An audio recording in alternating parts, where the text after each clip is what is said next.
Olá, meus amigos. Faço parte de uma ONG que há muitos anos trabalha com dependente químico, usuários de álcool e droga.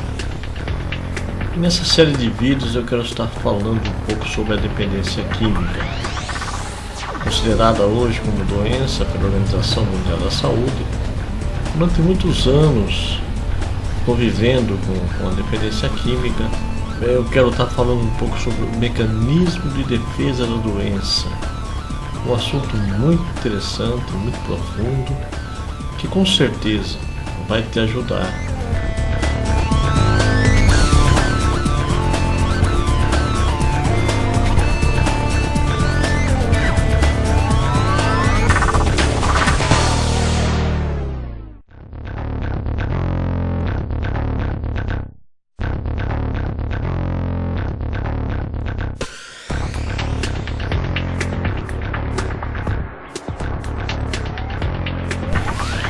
Então, convivendo há muitos anos com dependente químico, eu pude extrair que o próprio dependente químico, em defesa e a não aceitação pelo fato de ser um dependente químico, faz com que ele crie um sistema de defesa. O seu próprio subconsciente faz com que ele se crie um sistema de defesa, um mecanismo de defesa para proteger a doença. Isso quando não há aceitação, quando o próprio dependente químico não aceita que ele é um dependente químico. E isso é muito importante. Nós que convivemos com um dependente químico, a codependência, que são pessoas que convivem com o dependente químico, deve estar consciente.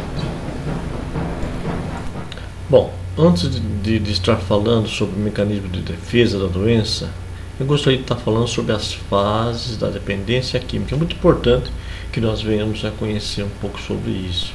É uma doença de comportamento. Como é que você identifica, detecta uma pessoa que ele é usuário de droga? O álcool, sim, pode ser feito um exame de sangue, certos tipos de droga, um exame de sangue vai constatar que realmente a pessoa fez uso daquela droga, daquele álcool. Mas como que você detecta um usuário de droga? Através do seu comportamento. É uma doença de comportamento, é uma doença que há uma variação de comportamento.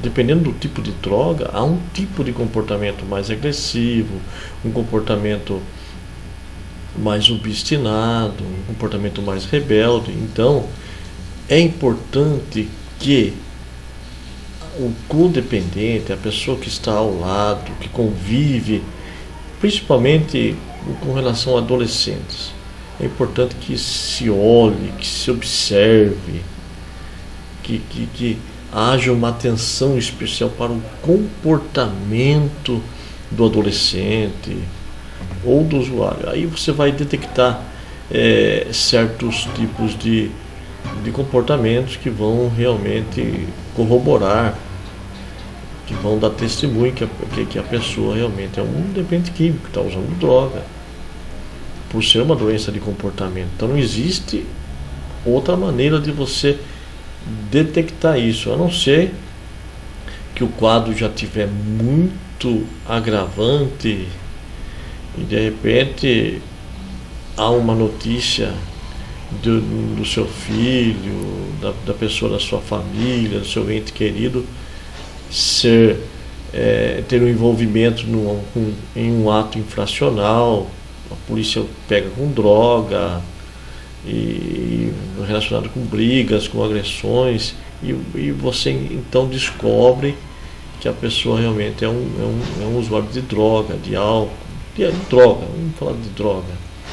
Então é uma doença de comportamento. É importante que você, pai, que você, mãe, olhe o comportamento do seu filho. A melhor maneira de detectar, principalmente essas drogas que tem hoje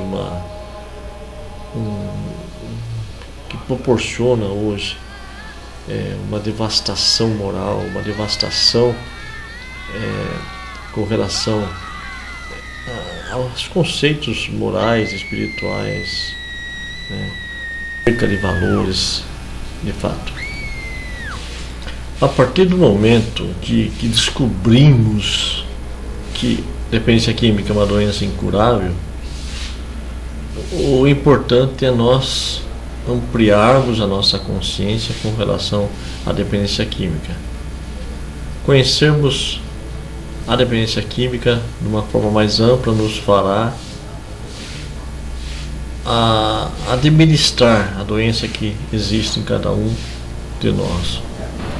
Bom, segundo a tradição dos narcóticos anônimos, dos alcoólicos anônimos e da própria literatura médica, a dependência química pode ser genética, ou a pessoa já tem uma predisposição em desenvolver a doença, ou então pode ser adquirida. E eu gostaria de falar um pouco sobre as fases da dependência química, todas as fases que vão desencadear e vão levar a pessoa realmente a desenvolver essa doença, que é a dependência química. Toda a problemática do dependente químico, da dependência química, é a não aceitação por parte do dependente químico. Quando ele não quer ajuda, não tem como ajudá-lo. Então essa não aceitação cria no subconsciente um sistema, um mecanismo de defesa da doença. O subconsciente busca o prazer, né? O nosso subconsciente busca a satisfação. O nosso subconsciente e a dependência química de alguma forma traz um certo prazer, traz uma certa satisfação. Então tudo aquilo que traz satisfação, o nosso subconsciente quer proteger. Quando a dependência química começa a ser combatida, né, quando existirem certos conflitos que vêm para exterminar a dependência química do dependente químico, de forma até inconsciente, o dependente químico ele cria um sistema de defesa para essa, com intenção de proteger a própria dependência química, que vai trazer a ele satisfação. Ele faz isso até de forma inconsciente. Então,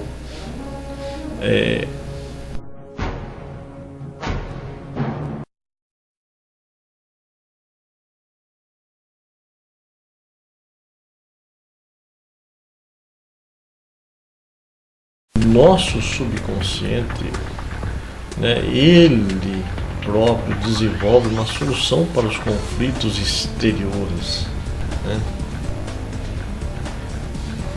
E quando de fato um dependente químico começa a ser bombardeado por aqueles que estão ao seu redor com relação à sua dependência química, por exemplo, o pai, a mãe, o irmão, o vizinho, começa a parar de beber, para disso, para daquilo.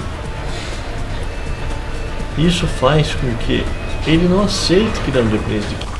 Então, por ser uma doença de comportamento, é importante que nós venhamos a atentar para o comportamento. Tá? Então, jamais um dependente químico vai aceitar ser combatido. Jamais. O problema da aceitação é uma das barreiras para o tratamento da dependência química. Jamais um dependente químico vai falar, não, eu sou dependente químico.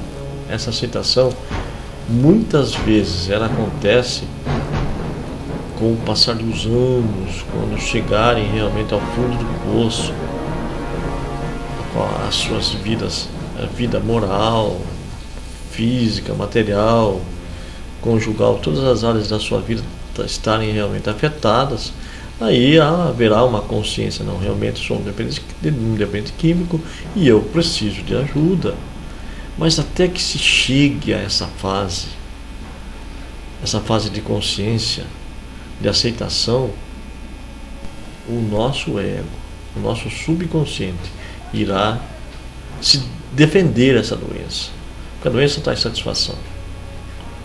Então, haverá um processo, um mecanismo de defesa contra aqueles e tudo aquilo que vem para combater essa doença que há no dependente químico.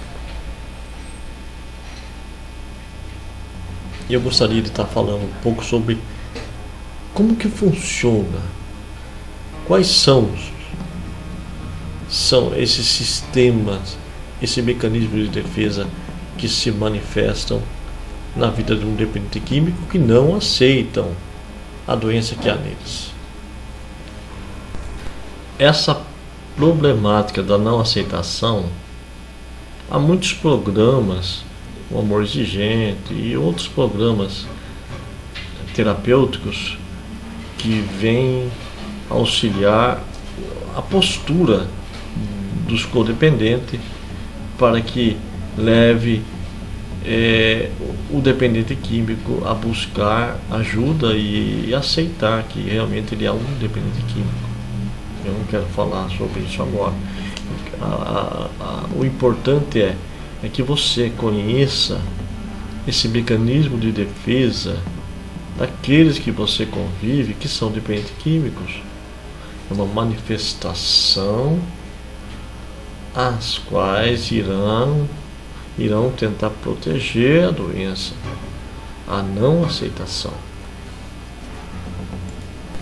E o interessante é que essa não aceitação pode levar anos, dias, a todo um sofrimento. É por isso que o codependente, a pessoa que convive com um dependente químico, e que esse codependente ele tem a consciência que o seu ente querido é um dependente químico, por isso que é importante que ele crie toda uma situação de dificuldade para o dependente químico. Não é aquele pai, aquela mãe que facilita as coisas para o dependente químico. Muito pelo contrário, ele dificulta, porque é uma forma de amor, uma forma, eu dificultando o caminho do meu filho, que é usuário, eu vou criando essas dificuldades, vou fazer com que ele venha pedir ajuda. Porque muitos pais passam a mão na cabeça, corroboram, colaboram, né, até de forma indireta, para que o filho continue acreditando que de repente uma varinha mágica vai chegar e vai resolver aquele problema. Não é assim. Deve existir todo um trabalho que envolve não somente o dependente químico, mas todos aqueles que convivem com o dependente químico. Um trabalho da família, um trabalho da sociedade. O dependente químico não pode achar facilidade, tem sim dificuldade durante a sua vida ativa. O grande problema está realmente aí, que muitos dependentes químicos levam anos e anos na dependência química e não aceitam porque é um dependente químico por culpa da própria família. A família é culpada pelo fato de facilitarem as coisas.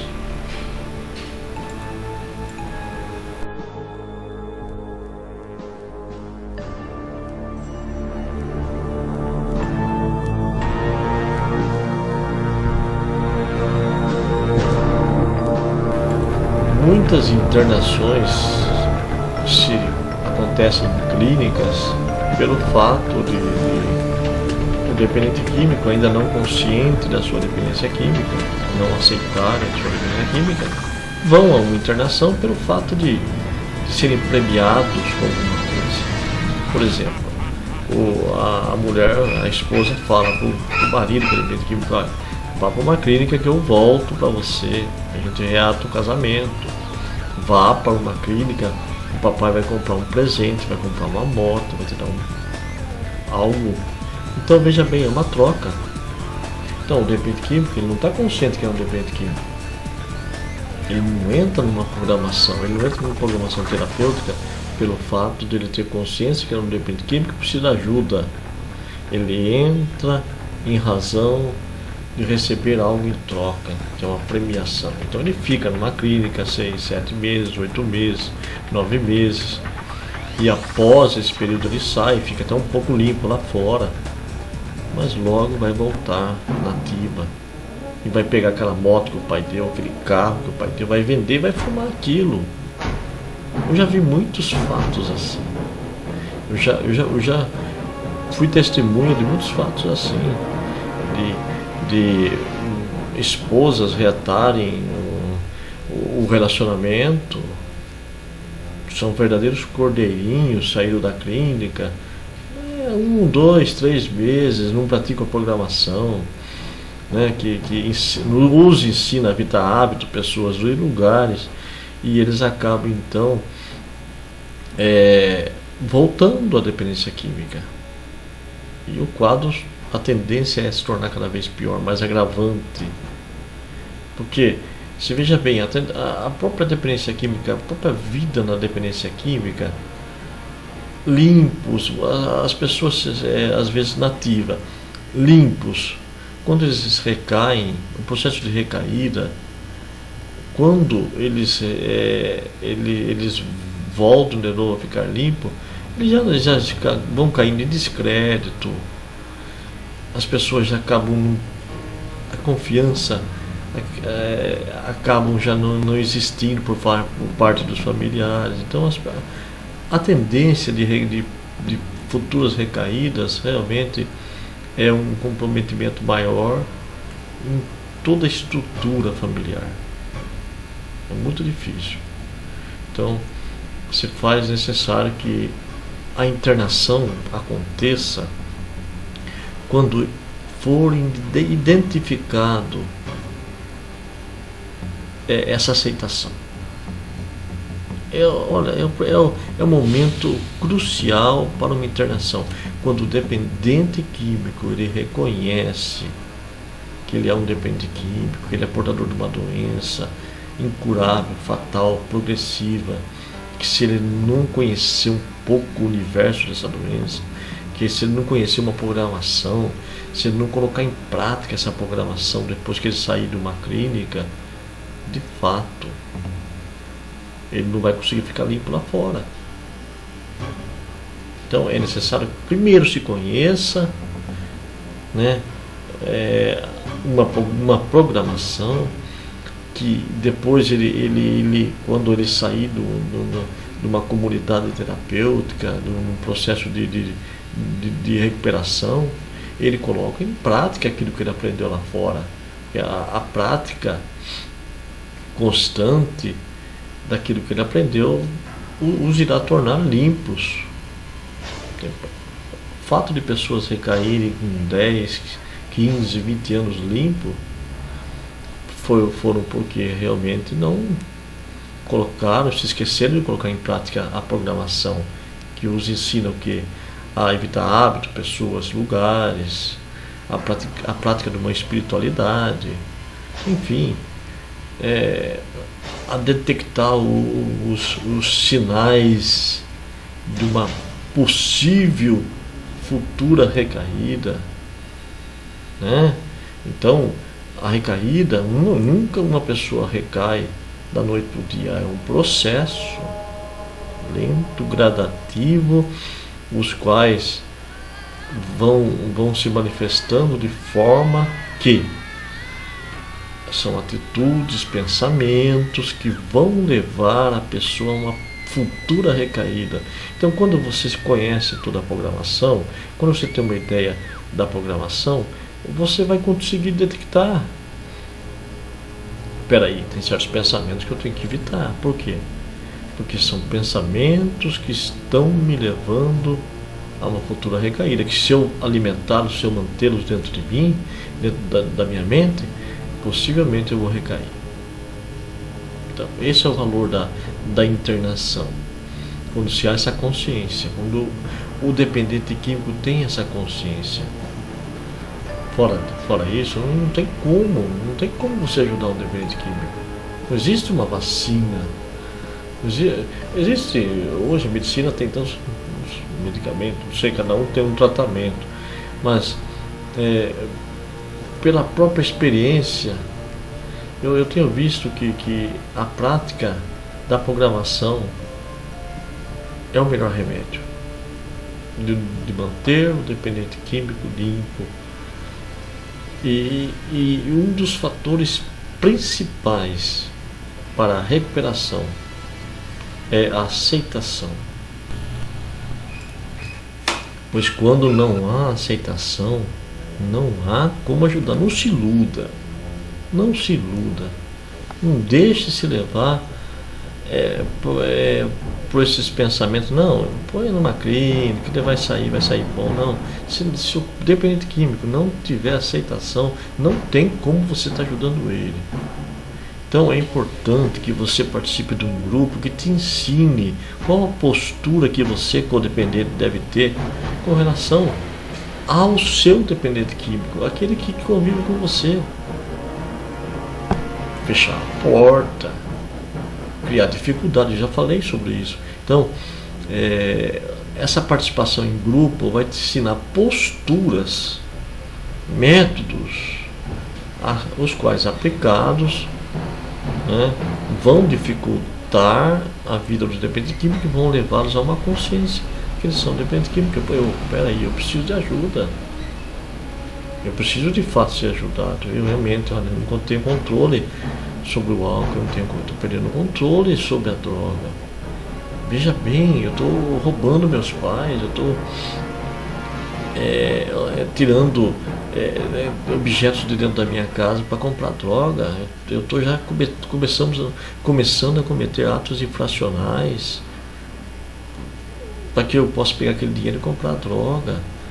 Ele começa a ter uma consciência de uma falta de controle, uma falta de domínio, né, da sua própria vida. A palavra adicção é escravidão. Ele começa então a despertar, a sua consciência começa a despertar, né, que realmente ele tem sido escravo, ele não faz mais a vontade dele, mas a vontade da droga. A droga o faz roubar, a droga o faz abandonar o seu cônjuge e ir para um boteco, para um bar, né, em busca de um gole, de um trago. É uma vida completamente de escravidão, cujo senhor é a droga, é o álcool. Então, quando começa a realmente existir essa consciência, de fato isso aí é importante para a recuperação.